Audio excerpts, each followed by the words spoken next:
Роботтардың әлемі. Робот бұл адамдар сияқты белгілі бір тапсырмаларды орындау үшін арнайы жасалған машина. Роботтар бір нәрсені оңай, жылдам және дәл орындауға көмектеседі. Олар өздерінің бағдарламасына сәйкес жұмыс істейді және қателеспеу үшін нақты нұсқауларды орындайды.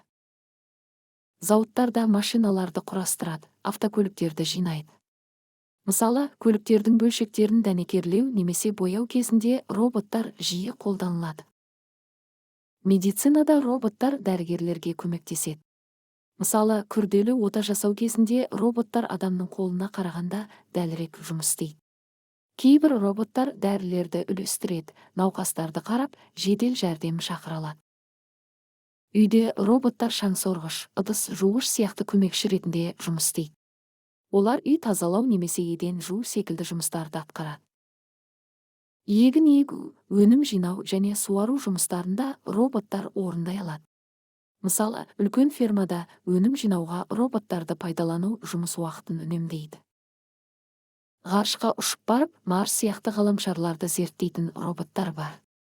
Олар ғарыштағы заттарды түсіріп, зерттеулер жүргізуге көмектеседі. Табиғи апаттар кезінде адам кіре алмайтын жерлерде іздестіру жұмыстарын жүргізу үшін роботтар қолданылады. Олар қиын әрі қауіпті жерлерде адамдардың орнына жұмыс істей алады. Әскери салада роботтар барлау жұмыстарын жүргізіп, адам өміріне қауіп төндіретін жағдайларда қолданады. Мысалы, жарылғыш заттарды залалсыздандыру үшін. Роботтар балаларды оқытуда да қолданылады. Олар бағдарламалау мен инженерияның негізгі түсініктерін үйретіп, ой өрісін дамытуға көмектеседі.